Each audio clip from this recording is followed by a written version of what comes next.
Come on, man. Builds character.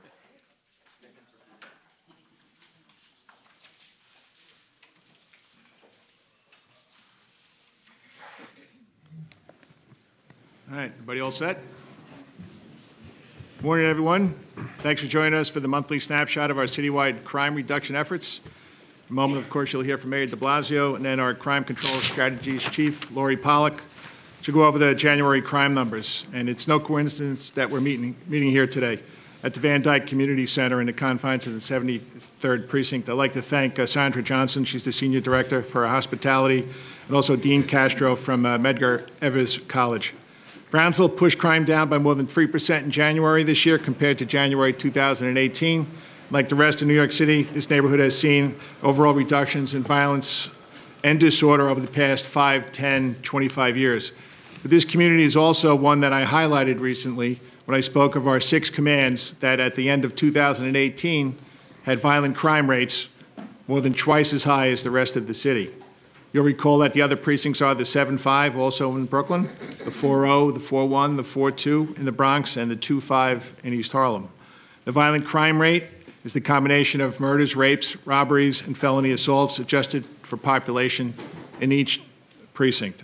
So while these 6 precincts don't necessarily have the highest gross numbers for individual crimes, they do have the highest rates relative to their populations.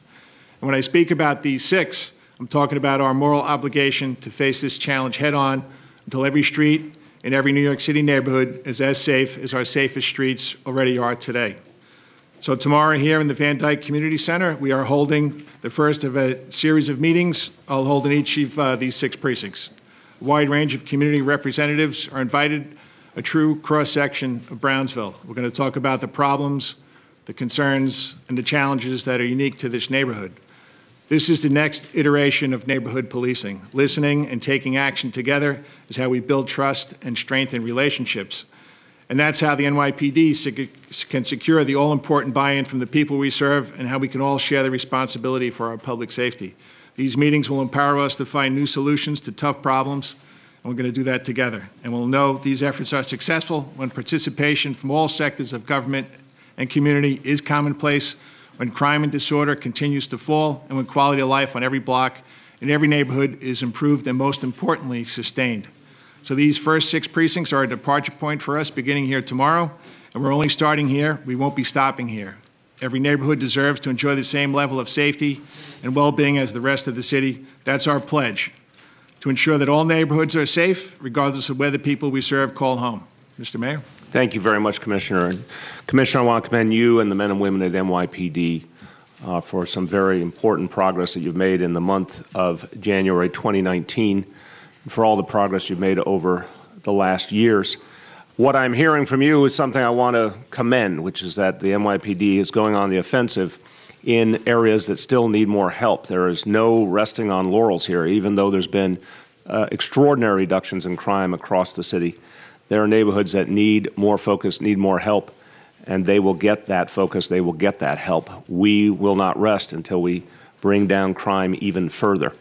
So, there could be the idea that when you get to the point of being the safest big city in America, say that you've touched bottom, you've gone as far as you can go. That is not our approach. We are going to go a lot farther, and it will be in large measure because we drill down on the areas that need help the most.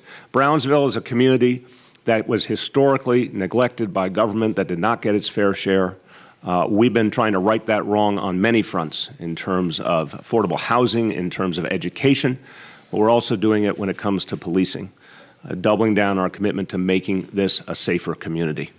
So, Commissioner, thank you for your commitment to this part of our city and to the other precincts that you will be focusing on as well. I think this is a very important and very helpful initiative. I want to thank, of course, First Deputy Commissioner Tucker, Chief of Department Monahan, all the leadership of the NYPD. And I very much want to thank our host here today, the Van Dyke Cornerstone Community Center. This is a really important piece of the equation as well, both for making this a better community overall, for ensuring that our young people are nurtured and supported and can reach their potential. But we also know, we've known it for decades. In fact, police leaders have been saying this for decades in the city, in this country, that when you give young people constructive options, it contributes greatly to public safety. So thank you to everyone who is part of Van Dyke for the great work that you do. NYPD has proven, I think beyond a shadow of doubt, that the way forward is neighborhood policing. The way forward is to ensure that people in every community feel they are being treated fairly, that the way to greater public safety is through fairness. Safety and fairness walk hand in hand. This has been proven, I think, once and for all over this last half decade in New York City, and we're going to deepen that strategy with this new initiative. Precision policing has worked, and this is going to be an example of taking that even further. Neighborhood policing has clearly worked, and again, this will enhance the neighborhood policing approach. I want to note that the evidence is clear. The numbers get more and more striking with every passing month. We got rid of a broken and unconstitutional approach to stop and frisk. It's down 94% since 2013, and we've seen consistent reductions in crime. We've been using much less arrest, and this is something that Commissioner Bratton said when I was first working with him in this job, that arrest is one tool. It's not a goal unto itself. Arrests are now down nearly 40% since 2013, with crime going down consistently, approximately 150,000 fewer arrests in 2018 than in 2013. And it's had a very positive impact using a new strategy that has helped to bring police and community closer together. Chief Pollock will go into the details in just a second about January, but the most important thing to know is overall crime down 7.4% this January 2019 versus January just a year ago. So continued progress by the NYPD, working with our neighborhood partners. And the approach, the focus on data, the focus on precision policing, CompStat, all of these strong realities, all the things that have worked for years and years, focus us on these 6 precincts that the Commissioner spoke about. 6 out of the 77 in the city, 6 where we see violent crime still at levels that are unacceptable and that we must address once and for all. The 7-3 is one example of that, and we are confident that we can make a big impact here. So I want to thank the Commissioner, thank all the leadership of the NYPD for this focus on these 6 precincts. The Commissioner and I will be visiting these precincts throughout the year to see the progress and to make sure everyone is focused on achieving these goals. And we're going to ensure that this is part of a strategy to make the safest big city in America even safer. I want to say one last point before I say a few words in Spanish. The folks who live in these precincts are hardworking New Yorkers. They're folks who every day make this city work. They need to know that their neighborhoods will be safe. They need to know their families will be safe. So to everyone who lives in the 25th, the 40th, the 41st, the 42nd, the 7-3, and the 7-5 precincts, to everyone in those communities, know the NYPD is doubling down, putting more focus, more resources into making you safe. I want to now say just a couple of quick words in Spanish. El Departamento de Policía continúa reduciendo el crimen, pero sabemos que hay más trabajo por hacer.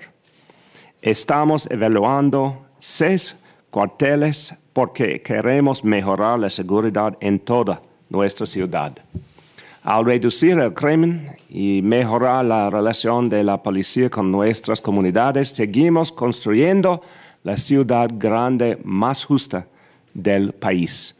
With that, I turn to our Chief of Crime Control Strategies, Lori Pollock. Thank you, Mr. Mayor. Good morning, everyone. Overall, like the Mayor said, we have seen a 7.4% reduction in overall crime. That's a decrease of over 500 crimes and a record low for January. We have also seen a reduction of 7 shootings this month, making this a record low January with 52 shootings. The low is driven by a 40% reduction in shootings in the Bronx, 16 versus 26. We do show an increase in Brooklyn North, 14 versus 8, Manhattan North, 7 versus 5, and Queens North and Staten Island both are up 1. These shootings are 31% gang-related, which is usually between 30 and 40%. We have set new milestones with record low robberies of any January, down almost 20%, and a record low of 888 burglaries. Only the 3rd time in CompStat history that we have come in below 900 burglaries. It isn't all good news, however. January saw an increase in murder by 5, 27 versus 22. The Bronx did see a decrease in murders, 5 versus 8. 5 of our patrol boroughs saw increases. Notably, a third of this month's murders were in Brooklyn North, 9 versus 3. Manhattan North, 4 versus 0. Brooklyn South, 3 versus 1, with the hammer attack during which 3 people tragically died. Housing murders are up 8 versus 5, and 22% or 6 of the murders were gang-related. Domestic murders were down 4 versus 7, with no domestic shooting murders, and we continue to remove guns from households where there are reports of domestic violence. We have removed 6 guns so far this year. January saw a 27% increase in rapes, 115 compared to 118 last year. So 54% of those reports happened in January 2019. 40% of the 150 rapes are domestic violence related, and 50% of those have arrests. In your press release, there is a breakdown of the totals for rapes yearly back to 2014 and the timeframes from occurrence to report. Here, in the 7-3 precinct, there were 8 reported rapes this January versus 1 last January. 2 of the 8 have arrests. 1 was an attempted stranger rape for which there is an arrest. And as we have said in the past, we believe that rape is a very unreported crime, and I don't believe that 1 report last year was a realistic number. And the increase in reports this year is actually encouraging. As you have heard us discuss, there have been major improvements made to the Special Victims Division. New leadership with Deputy Chief Judy Harrison, and I would like to say right now that we are adding 35 more investigators to the 260 that we have presently. That's a 14% increase in investigators to handle the additional reporting of rapes. We have improved facilities and new training. In addition, I would like to highlight that starting this week, for the first time since the inception of CompStat, we are starting CompStat meetings solely dedicated to the Special Victims Division. These will be closed meetings where we will have supervisors work through their cases and share best practices. Chief Harrison and I have done an assessment of the data we collect regarding these crimes, and there are areas of improvements. The improvements to special victims under Chief Shea is to bring special victims up to speed with the rest of the department's data analytics. The confidential nature of investigations oftentimes have impeded our ability to do more real-time analysis, and we are fixing that. I will continue the message to all survivors. Please come forward and give us a chance to investigate these crimes no matter when they occurred. So thank you, Mr. Mayor. All right, questions on the crime stats, on the January crime stats? Marcia. Commissioner, I wonder if you have, Oh. I wonder if you have any stats on hate crimes, where they are, and what steps you're taking to prevent the rise of hate crimes in New York City. Sure. Dermot, do you have the hate crime numbers?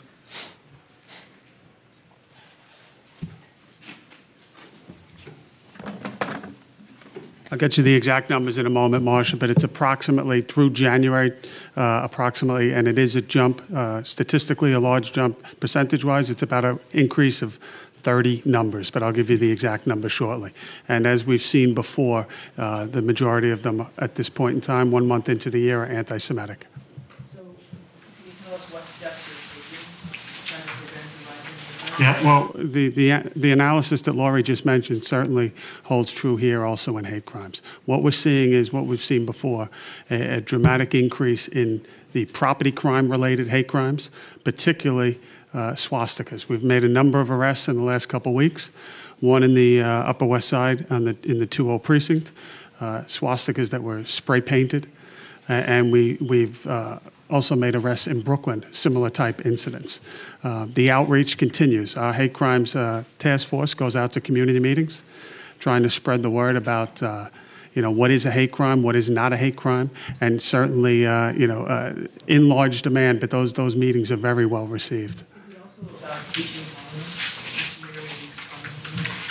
There's unquestionably a need to teach more tolerance, and we have been doing that in our public schools, and we're doing that in the way that this city respects all communities. I mean, one of the great things about New York City is that from the top down, we talk about respecting all New Yorkers of all backgrounds. NYPD practices that in so many ways. Our schools do, you name it. We're dealing with a negative situation, obviously, nationally, Marcia. There's no question. We're dealing with an atmosphere of hate that has been generated largely from Washington, D.C., and that's a headwind we're fighting against. But I have to say, I've always believed the best way to inhibit hate crimes is to show consequences. I think the NYPD has done that very powerfully in a number of cases. To be able to stop hate crimes, though, we need information. So this is another version of if you see something, say something. Anyone who witnesses a hate crime, anyone who has information about someone who committed a hate crime, we need it because we want that person brought to justice. And that sends a message to anybody else who's intolerant, don't even think about it. We're going to make sure that we, at our community council meetings and our NCO Public Safety Summit meetings, that this subject is brought up proactively and not wait for a question. Marcia, just... Hold on. Good? Marcia, the latest 3 days into February now is plus 23. So it's 42 verse 19. 42 verse 19. For the year. For the year. Year to date. Correct. Yeah. And that's 28 verse 14 on the anti-Semitic. So as what we see year after year, that subsection really drives the hate crime numbers in New York City. No, I wouldn't pinpoint any one thing. I mean, we see the gamut. We see, again, if I was going to generalize what we see in New York City, it's swastikas, certainly, and we'll see them etched at times on trains, but that's by far not the majority. We'll see mailboxes. As I've said, we've seen a couple individuals really drive these numbers, which is frustrating. We've had one individual account for 10 to 15 separate incidents, so that is something just to be aware of. We also had the incident in Brooklyn South, the tragic incident with the hammer attack, which was 3. So that's where we are. Juliet, I think you had a question. Yes. Regarding the rapes and the new drive towards, helping special victims, what are you doing as far as trying to make more arrests in those cases?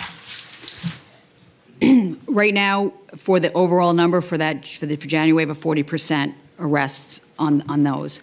For the month of January domestics, we have a 50% arrest rate, but these take time to investigate, so it's rolling.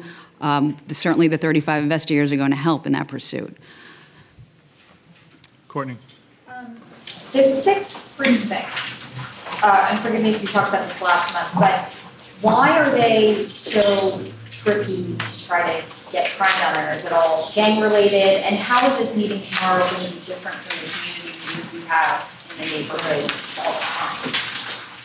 So can we stick to the January crime stats, and then when we get off topic, I'll answer your question? I want to see if anybody's got any more questions about the January crime numbers.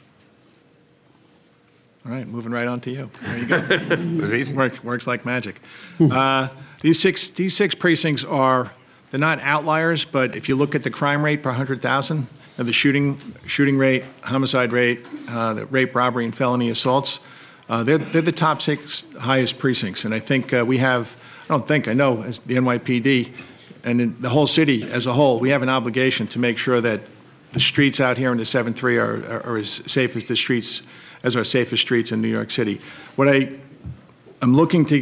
we are looking to achieve tomorrow night with the community meeting, and it's going to be the participants we're going to have people from the DOE, we're going to have people from the Business Improvement District, we're going to have tenant association leadings from NYCHA, from MACHE, the Mayor's Office of Criminal Justice. There'll be clergy there, there'll be elected officials there, there'll be people from Violence Interrupters. A lot of good work's been done out here, but I think there's a lot. If we're going to continue to push crime down, I think we all, not just the NYPD, we have to come up with a holistic strategy to do that. To stop that shooting from happening, to stop that robbery from happening. And how do we go about doing that? So I think it's going to be a very productive meeting. I look forward to it, and it's not going to be the last one in a 7-3. This is something that we have to make that's sustainable. That we continue to push those numbers down. They had 14 homicides in 2018 and 47 shootings. I think it's the highest raw number of murders, and I think it's the highest raw number of shootings too. So that's something we have to pay particular attention to. Yep. On the 7 train attack, I guess there are 2 questions. One, has there been an uptick in MS-13 activity in the city? And second, do you have any idea as to whether or not the man who suspected murderers in the country legally. Dermot? Yeah, I do not have any information regarding immigration status. It's not something we really collect, if you will. In terms of an uptick in MS-13, there's been a number of incidents, I'll say, going back the last 6 to 12 months. But in terms of an uptick, we do not see a lot of MS-13 traditionally activity in New York City. You have one incident like this, and this obviously is one too many. I can think back about a month ago, we had the terrible incident in the Rockaways where an individual was lured to a park and killed. That was then connected to another incident across the border into Nassau County. But by and large, we put a lot of emphasis and focus with our precision policing on gangs, the violence they drive in New York City, and when you rank the gangs that we see and we target, MS-13, obviously an incident like this will catch our attention, but I wouldn't put them at the top of the pecking order in what we see day in and day out. Yep. I wanted to ask about, excuse me, that NYPD's use of Operation Lucky Bag type situations where a bag containing valuables is left for somebody to find, and then when that person doesn't turn it over to a police officer, they're arrested. There are some people who have criticized this practice, including a judge who oversaw 2 arraignments where people arrested on it in the last week. But people are asking why, when the department is looking to minimize arrests, they're creating situations for people to get arrested. Yeah, there's been a number of iterations of Lucky Bag over the years, and we use it in a way now to make sure that we target the very small percentage of the population that are involved in crime. I think it's an important tool to use, but it does have to be used in a way that we're making sure that we're having an impact on grand larcenies, and grand larcenies continue to be an issue for the city, not just the NYPD. Mayor, does it give you any pause considering your strong commitment to reducing arrests? Well, I'm not sure I understand how you're framing it, so I don't see how you're connecting it to that. Please clarify. Well, I mean, there would have been nothing for these people. What some of their defenders and even the judge says is there would have been nothing for them to steal if the NYPD hadn't purposefully left a bait package out for them to walk by, pick up, and walk away with. Again, if it's part of a crime-fighting strategy, obviously we need to use a host of strategies to achieve our goals. There's a reason crime keeps going down in New York City, and that's what everyone wants to see. If there's some unintended consequence, we have to address it. I have not heard previously that this was a particular problem, but we'll certainly look at it. If there's an unintended consequence we need to address, we will. Yep. Rich? So, Mr. Commissioner, in the vernacular, sometimes people talk about tough neighborhoods. Are you trying to make, in those 6 precincts, are you trying to make that phrase obsolete? No, we're trying to make the streets here in the 7-3 as safe as the streets in other places in New York City. Now, I lived in Brooklyn when I was a kid. Of course, there were different neighborhoods. There were tough neighborhoods, but doesn't mean they have to be unsafe neighborhoods. Yeah. Wait a minute, I just want to play off that too. I appreciate Rich's question. I do think, Rich, and it parallels a bit of what we've said on the education side, where the vernacular, as you said, in New York City has been for generations, oh, that's a good school, that's a bad school, and we're trying to end that concept once and for all. I do think, to the commissioner's point, we're trying to ensure that people who live in Brownsville, for example, will one day soon feel just as safe as folks who feel now in a lot of other neighborhoods. I mean, for all of us who have been in this city a long time, there are a lot of neighborhoods that not so long ago you would have said was a tough neighborhood that now people feel are very, very safe. And we want to make sure these 6 precincts feel that reality as well. Juliet. So what is the common denominator in these 6 precincts, and what are you asking the community leaders to? Yeah, I'm not sure if there's a common denominator. Every neighborhood in New York City is different. And that's why we're holding these strategy meetings, to try to get to the root cause and see what we can do to prevent the violence from happening in the first place. And then what do you want community leaders to do? You're meeting with, business people and clergy, and what are you asking them? I want everybody to have input into this. This is not just a police issue. It's, 47 shootings in 2 square miles in 12 months is something we all need to be concerned about. And I'm sorry, one more thing. Input and buy-in, Juliet, I think it's one of the things that neighborhood policing is doing very effectively, and I want to credit the commissioner who was, created the original design for this, that it's saying to people in the neighborhood, NYPD can do a lot, but it can't do everything alone. It needs real neighborhood involvement and neighborhood buy-in. And I think one of the ways that people feel they are part of the solution is if you invite them to the table. And these meetings have been very impressive. A lot of these neighborhood policing meetings have had huge attendance, and people want to be invited in. So I think this is trying to take it the next step and say, let's break the back of this problem, but everyone has to be a part of it. Solon?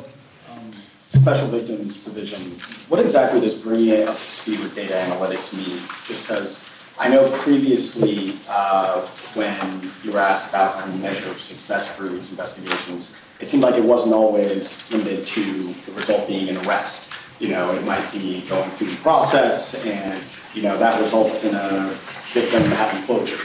So I guess what does bringing it up to speed with data analytics mean? And are you worried at all that that might result in a system where the only positive result or measure of success is an arrest? And will that then, you know, pressure victims to stay in an investigation when they don't want to? No, it's bringing it up to speed with data analytics it's an important component of what we do. That's how we managed to get to where we are with violence, with homicides and shootings, with what Lori and Terry and Dermot do every Thursday morning at CompStat. So just to make sure we have an increase, a steady increase in the number of reported rapes, we just have to make sure that we have the number of properly trained personnel to address that increase, and you know, just quite frankly, to be able to bring justice to the survivors of sexual assault, which might not necessarily be an arrest, but that's an individual experience for each survivor. How many of the additional 35 investigators are white shields? Dermot? At this point, probably the majority of them will be. They'll go through the same training. They'll undergo the criminal investigators course and then receive additional training, unique and set out upon by just special victims to bring them up to speed. That's a significant jump in personnel. If you look back, just it's a 14% increase where it is now. But if you go back just a year prior to that, you're seeing very significant jumps in personnel, which is, I think, you know, a great example of our commitment to sexual assault survivors. Women's advocates and members of the Special Victims Division have criticized the addition of white shields as opposed to more experienced investigators. And I think you yourself have said these investigations require a lot of experience. Are you comfortable just, you know, adding white shields going forward? Yeah, adding white shields not prepared would be a separate issue. I'm very comfortable with the training that they are receiving, the mentorship that they receive once they get into special victims. So yes, the short answer is yes, I am comfortable. This is not a unilateral decision where just white shields are selected. It's an application process, very selective who gets picked, and also it is open up for detectives. But with this particular 35, the majority will be white shields. Courtney. Can we get an update on the incident at the construction site where 2 people were shot? Do you have an update? Yeah, well, where we are now with that investigation, yesterday in Coney Island, we had 2 individuals shot. The female that was shot, unfortunately, it was a fatal gunshot wound to the chest. We had a second individual that received non-life-threatening injuries. What we know, a little more than yesterday, it is still fairly early, is that there was a construction site where a group of individuals were at that location trying to get employment. We believe that the 2 individuals that were shot were together and that they were part of a larger group that was seeking employment. We know that there was a dispute where shots were fired and subsequently a car fled the scene. We're working on identifying that car as we speak. We have some strong leads. Whether that dispute was separate and apart from the people that were applying for a job, that's the details that we still need a little more time to iron out. Any other questions? I'm sorry, I didn't see you back there. Way back there. On the Special Victims Division numbers, is there any plan, how many of those additions will specifically be for the adult sex crime squads? Is there a plan for that yet? Yes, there absolutely is. So right now, and this is tentative and preliminary and numbers change, I'll just give you some background. Of the 35, 16 are scheduled to go to the child side of the house, with 15 going to the adult side. There's another 4 that are going to transit specific. So transit could be adult too, just to have that differentiated. Let me just give you one set of numbers here. In 2017, when the IG report came out, it was quoted that we had 74 catching detectives on the adult side. That was 2 years ago, really less than 2 years ago, 74. We boosted that number up to 120 by last year. With this increase, we have had some attrition. Roughly the 120 became 116 through people retiring. With this, we're going to go up to 129 on the catching. So that's an increase in less than 2 years, from 74 detectives to 129. And if my math is correct, a 74% increase just on the adult side. So again, a lot of good things happening in special victims. We feel very confident in Deputy Chief Judy Harrison's leadership.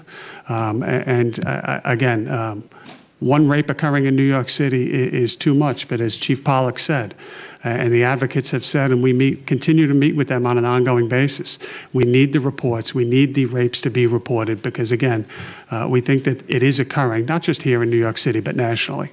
It remains one of the most underreported crimes. And on the staffing numbers, Yeah. you're required by law, obviously, to report those to City Council. Have you done that yet? And if not, why not? Well, this is going to take some time. These people are being vetted, but we will abide by all requirements.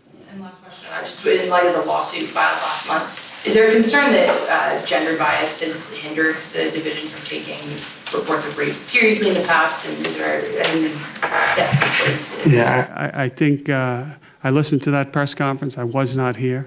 I think Judy Harrison knocked that question out of the park, quite frankly, when she pushed back very strongly on that. When you look at the executive leadership that's made up mostly of females in special victims, I would disagree strongly against that.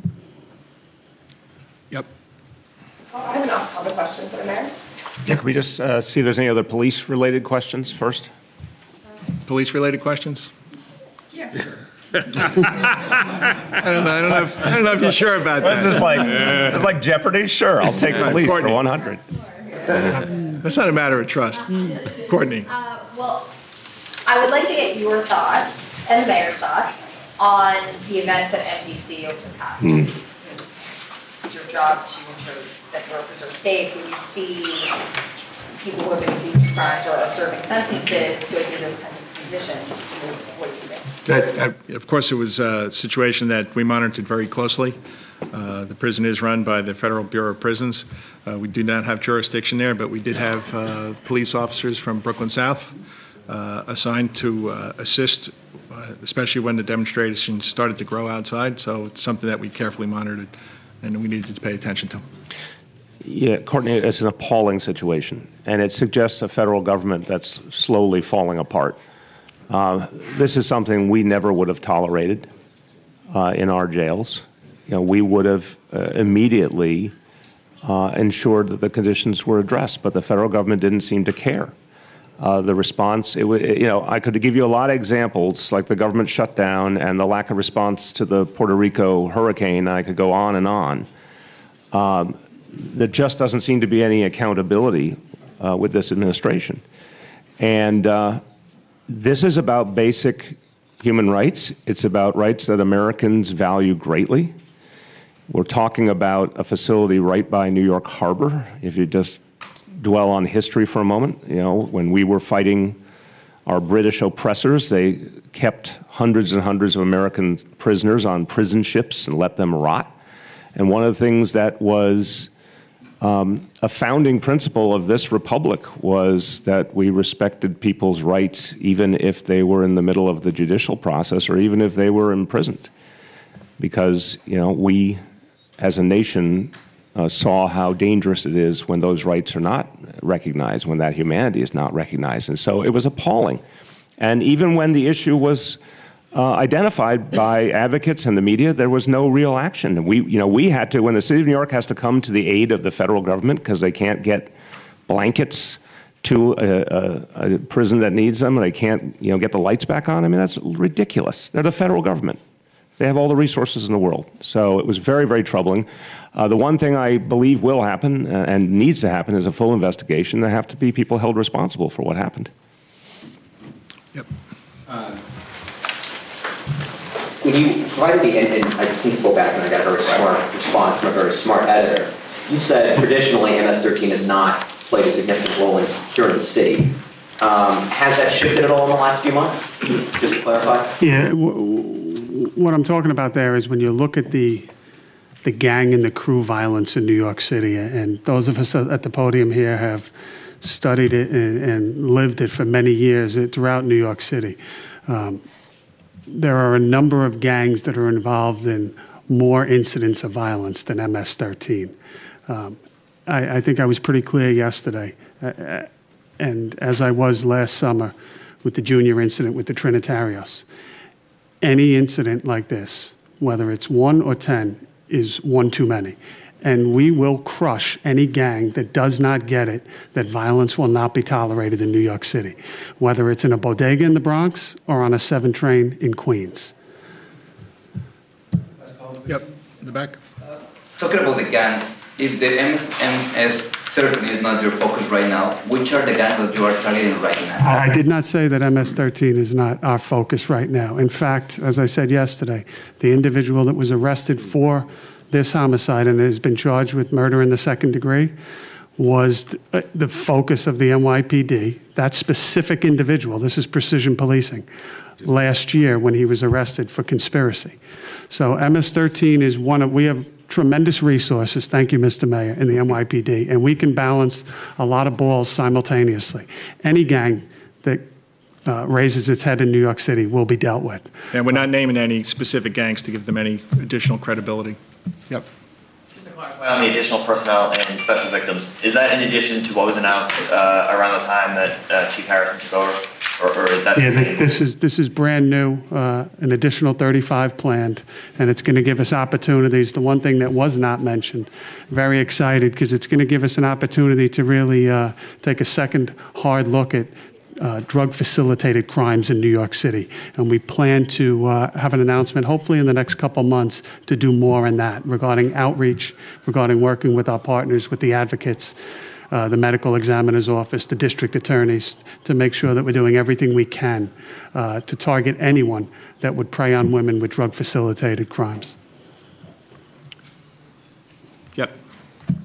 Chief Cheyenne, you can just give any, if there is an update on the 115. I know you're looking for 2 more suspects, just where the investigation stands on that. Yeah, we put out 2 additional photos of individuals that were at the scene. We're looking for any information for them to come in, or if anyone knows them or their whereabouts to get the word out that we are looking to speak to them regarding that incident. Always hold them responsible. No additional updates at this time. Okay, so let's let some of our colleagues have to get moving. Let's take a quick break and we will go to off topic.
almost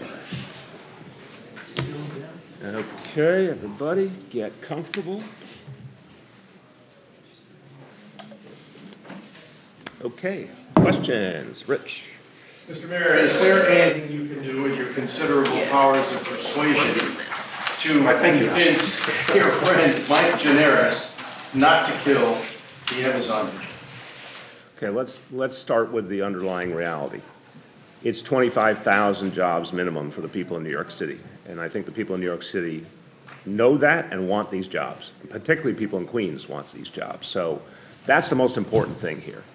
I'm not an expert on the state process. My understanding is that the governor ultimately determines the composition of the board in question. But I'm going to be in a dialogue with elected officials who have concerns, and I'm going to emphasize to them that what we are gaining here as a city is what matters. There are other issues people are raising that are very important, and I honor those issues. I want to see for sure, Amazon workers unionized. I want to see the maximum community benefits for Queens, for the surrounding community. Those are real issues. But what we have to make sure is whatever else we're doing, that we keep these very valuable jobs. Yes?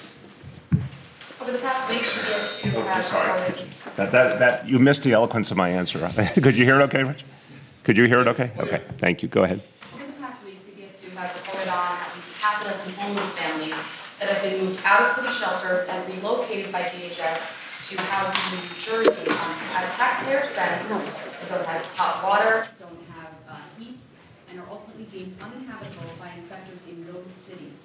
And these houses are run by private landlords, and I'm wondering what you are doing to direct the DHS commissioner in identifying all these families and stop working with unscrupulous landlords.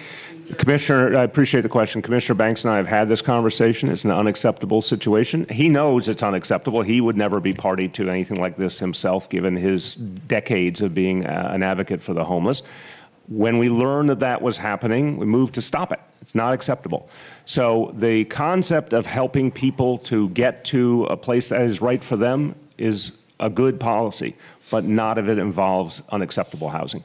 These families say that they were in there for months trying to report the conditions to DHS and to the city, but were ignored, and they lost many of their resources they had in New York City for tenants. So I'm wondering... I don't understand that respectfully. The first part, if they were trying to report bad conditions and our agency did not follow up, that's a problem, and people will be held accountable for that. But that second part you said I didn't follow. They lose out on resources like calling 311 and being able to take the landlords to housing court because they're no longer in New York City. Well, that's a different matter. I just want to be cautious here. The notion, this is always done on a voluntary basis. If someone says, I want to go somewhere else, and that's their desire, we're trying to facilitate that. That is in the interest of that person, that family. Put aside where something has gone wrong. Something's clearly gone wrong here. I'm just going back to the bigger idea. Someone says, I want to go to New Jersey, the cost of living is less, I think I can find opportunity there. We offer help that is in interest of that person, that family. It's also in the interest of the taxpayer here in New York City. We need to make sure that situation is fair. That's the bottom line. If someone goes to New Jersey and you can't call 311 in New York City, that shouldn't be a problem if you have ended up in a decent situation. We have to make sure it's a decent situation. A lot of these families, though, say that they did not choose to go out of state, that they felt pressured into going That's, I want to challenge that. I haven't talked to the families to hear their perspective, but I do know what the policy is and that we believe strongly in this policy. No one's pressuring people. We're giving them an option. If they don't take the option, they remain in our shelter system. So I want to be clear. If someone shows me an instance where there was anything inappropriate, we're going to act on it. But I want to affirm to you the policy is, and it's quite consistent, that if someone does not want to take up one of those opportunities, they don't have to. They remain in shelter for better or for worse. We don't create the ideas out of thin air. What typically happens is someone says, I have family somewhere, or I used to live somewhere, or I think I can get a job somewhere. We don't know how to construct that for people. They have to have their own idea of where they want to go. Yes? Liz Patton on Twitter for the past couple of days since you announced the agreement with Ben Carson has been talking about what she can and cannot do, or what HUD can or cannot do under this agreement. One of the things she says is that HUD is able to remove leadership. That's not how my interpretation. That's not my interpretation either. It's not the lawyer's interpretation. I don't spend a lot of time on Lynn Patton's Twitter feed. There's a lot. I only hear from others. It is often inaccurate, is what I can tell you. Go ahead. So just an additional follow-up on NYCHA is Cuomo also responded to the deal over the weekend and yesterday, saying it was bad, it was a political decision. But he did also say that he may be getting $450 million. I don't know if you've talked to him about actually getting that money. The conversations I've had with him previous to the deal, and we talked several times, and obviously we've talked about NYCHA over the last couple of years, was that when the monitor was in place, the $450 million would be released so we can get to work fixing these problems. And we need that money. I think it is imperative that that money get to NYCHA so we can continue to fix roofs and boilers and elevators and all the things that people need. Marcia. I have two questions about Amazon. The first is this: I spoke with Senator Gianaris this morning, and he raises the question about the tax breaks. He said that yesterday the state had to say that the tax revenues were down by $2 billion, and he said if the math doesn't add up, if you have a loss of $2 billion, how does it make sense to give $3 billion in tax breaks to Amazon? Could you comment about that? Sure. This is state law, and I really want to beseech everyone to report the full truth here. These are incentive programs that have existed in state law for a long time. You can check the dates of the votes that members of the Senate and the Assembly took to authorize these programs. These were, with the exception of one piece that the state negotiated separately, automatic incentives for companies that created jobs, new jobs in New York City, for companies that located their businesses in the outer boroughs. Now, I want to bring you all back to the 421A example. 421A was on the books for a long time. It was a way of, in theory, spurring development in a city that for a long time needed something to get people to invest here, because if you go back to the 70s and 80s, we were a hemorrhaging population. There was a lot of people who didn't want to invest in New York City anymore, so 421A was created to encourage investment. When I came into office, we said 421A is outmoded. You got all sorts of places where there's plenty of investment. Why are we giving away a tax break? Let's change it. Let's make it more rigorous. Let's get more bang for the buck. Let's get more affordable housing. Let's limit how it can be used. Lo and behold, we got that done in Albany. If folks don't like the current state economic incentive policies, change them. But we have deep respect for the concerns the critics are raising, but I would say go look at the history, look at everything that the state has done and all the votes that were taken. And if this is the wake-up call moment and people are saying now we want to change our policies, great, change them going forward. But the other thing to remember is whatever the state's fiscal situation right now, they're talking about this upcoming year. The jobs deal with Amazon and the revenue we expect to get from it and the incentives they're getting play out over a decade, 2 decades. So that money is not all coming in 1 year. The revenue is not all coming in 1 year. The incentives are not all happening in 1 year. And the incentives only happen if they produce the jobs. If they don't produce the jobs, they don't get the incentives. Last point I want to make is we, in our negotiations with Amazon at the city level, they asked for tailor-made additional subsidies. We said, no, we don't do that anymore. Previous administration did that. We don't do that.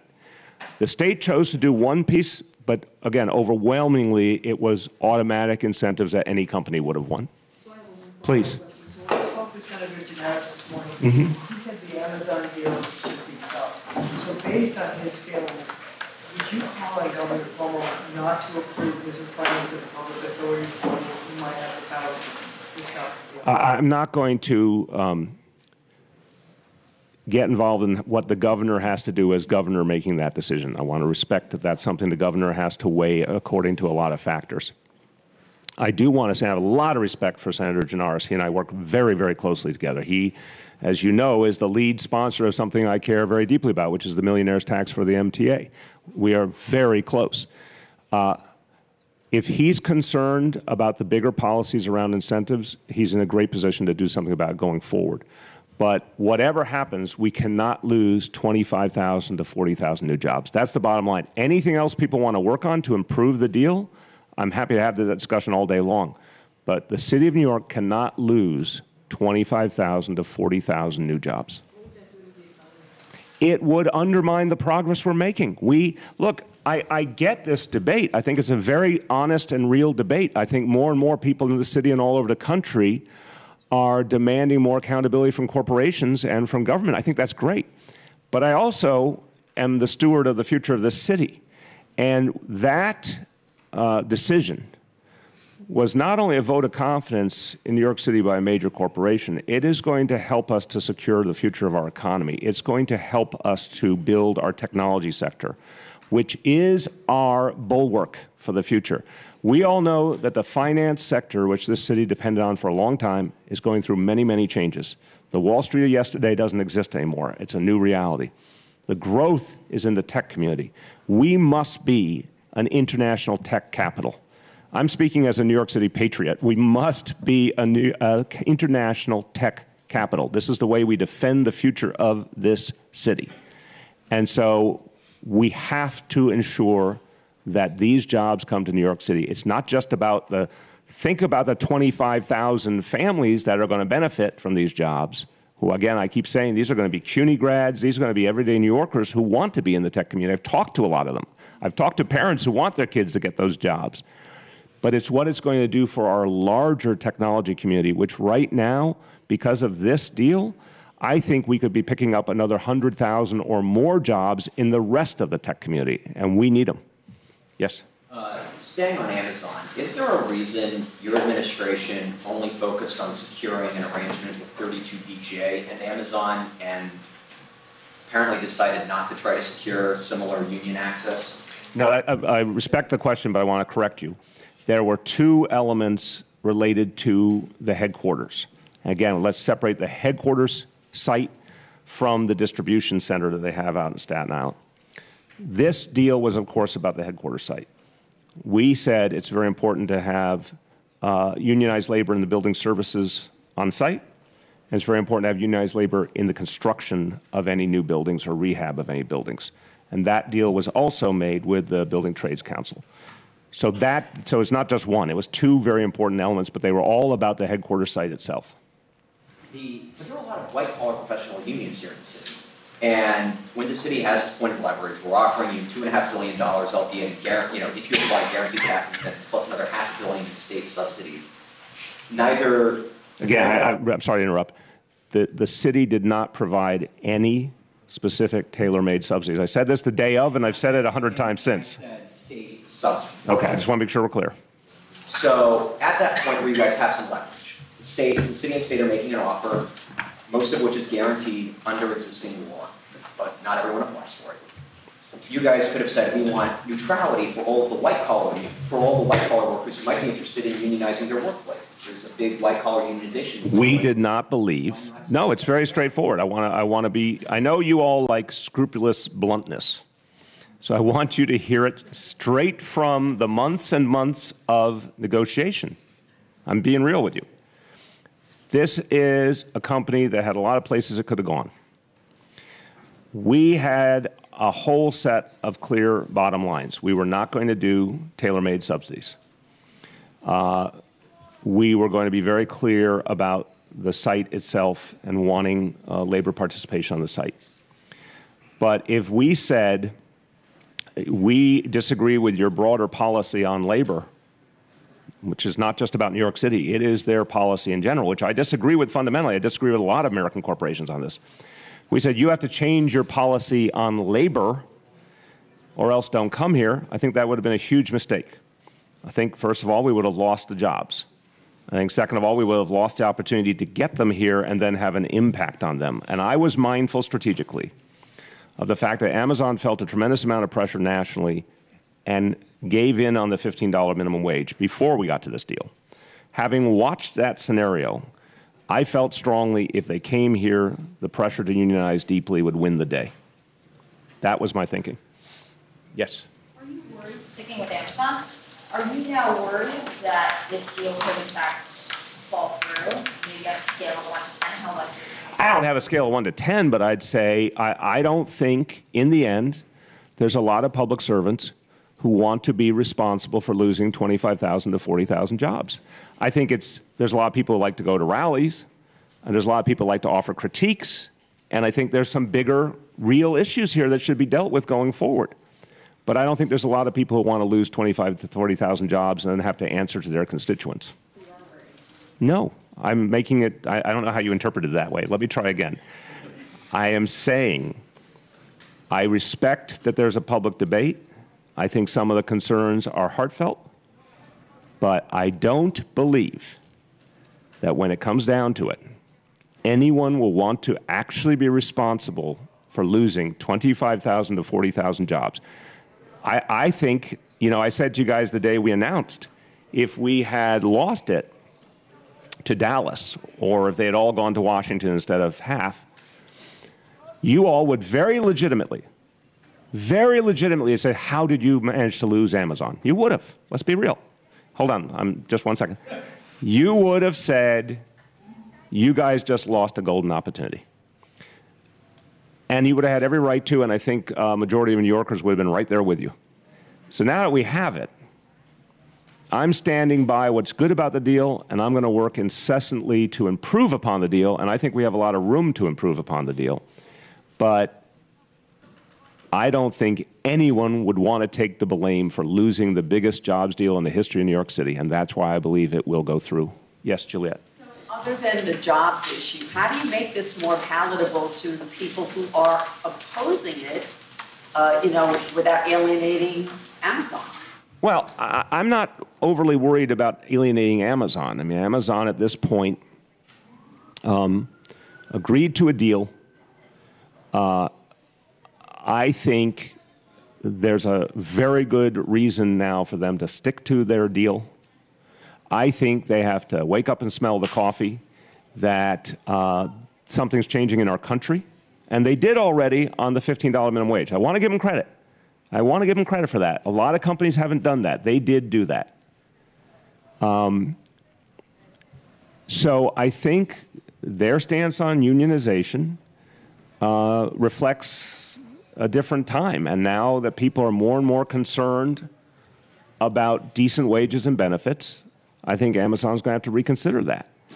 I think their stance on ICE, which is unclear at this point, but I think, again, I think in the world we're living through right now, I would hope and I would believe that the more information they receive about the concerns about them having a corporate relationship with ICE, the more they'll reconsider. But that's all on them. What can you do to make this more palatable to the public and to the people who are just opposed? I think fighting for more community benefits, showing that the jobs and the real benefit of the presence of Amazon will go to neighborhood residents, like the folks at Queensbridge Houses, walking distance, showing that this is really going to benefit our broader tech community, more and more jobs for New Yorkers who want them and need them. I think, you know, continuing to keep a focus on unionization. If they agree to unionization or if they even agree to neutrality, that's going to be well received. And again, if the bigger impulse here is, and I would commend that impulse, that the people of New York City and New York State want to reconsider economic incentive programs, there's a legislative session going on right now. Let's do that. Let's do it. Why are we having a discussion about a deal that was already struck when these exact same incentives, no one's moving to change? I'm sitting here with an expert on Albany who, for decades, worked on the details of all sorts of legislation. They could be changing that legislation right now. I would welcome it. Because we already said we're not doing tailor-made economic incentive deals anymore. So, great. You want to fix it going forward? Fix it. Way back. Mr. Mayor, why weren't more community benefits worked out before this deal was announced? Well, I think the community benefits we got were substantial. I do. And I think that I often say it's not where you start, it's where you end. We felt very good about the public space, the space for a public school, the commitments in terms of training and recruiting. We thought there were some very good elements in that deal, and we knew that we'd have an opportunity to expand upon them. But I do want, again, I'm trying to give people a little bit of window on the process. You can bargain from a sort of idealistic position and at a certain point lose your deal and watch as Dallas celebrates their new headquarters. Or you can say, we're going to push hard, and when we feel like we're at that point, that breaking point in negotiations, we'll take a good deal, and then we'll expand upon it. Once they're here, they're on our turf. So that was our thinking. We were going to go as far as we could in the negotiations, but with the imperative that we needed these 25,000 to 40,000 jobs. Who hasn't gone yet, Julie? Mayor, on a completely different note, the Department of Health has begun embargoing food items that contain CBD, which is a non-psychoactive compound found in marijuana that's been put into like cocktails and lattes at Gregory's, the coffee chain. Just starting last month, and a couple of bakeries and places have had their food sort of seized and embargoed, and being told that they can't sell them because while CBD is legal, it's not been deemed safe as a food additive. I'm just curious if you're aware of this policy change and what you make of it. I will follow up with the Department of Health. Look, the Department of Health is the gold standard for public health in this country. And if they have a concern, I have a concern. I have not had this conversation with them directly, but I think they are often on the cutting edge of identifying problems and addressing them. So let me have that conversation. We'll come back to you. There's someone over here? Yes. Going back to Amazon, Mike Bloomberg has questioned the tax breaks that Amazon needed for headquarters in New York too. He said it again today at an event we covered at Politico. I'm curious if you can respond to his critique. I have rarely heard something so ironic. Here's a charter member of the 1% who has gotten a lot of his wealth through favorable government policies, like a very low tax rate for the rich compared to what it used to be. And he's criticizing an economic development deal. I find that unusual. And look, this administration, as I said, we ended the practice of tailor-made incentive deals. We don't believe in them. Obviously, Mike Bloomberg has a very generous view towards corporate America. You know, he famously went to console Goldman Sachs the day that one of their employees wrote a critical op-ed. So he and I have a very different worldview on these matters. But again, I think the bigger question is where he and all the super rich got their wealth and how much of that was based on favorable government policies. Time for two more. Yeah. If I could go back to NYCHA for a second. Sure. Your administration came in and found an organization, struggling to pay its bills, alleviated some of the short-term operating concerns. But it took your administration 5 years to come up with a plan that substantively addresses NYCHA's massive maintenance. That's inaccurate. You're inaccurate off the face. Have you read the Next Generation NYCHA plan from 2015? It sat on the shelf for 3 years. Respectfully, I appreciate your aggressive, hard-charging style, but you're just inaccurate. That plan was put into effect, and it's part of why we were able to make real progress. I mean, let's just deal with facts. When we came in, it was on the verge of bankruptcy. Again, I urge you to look at the previous two mayoralities and what they did or didn't do towards NYCHA. But we came in and found an organization on the verge of bankruptcy.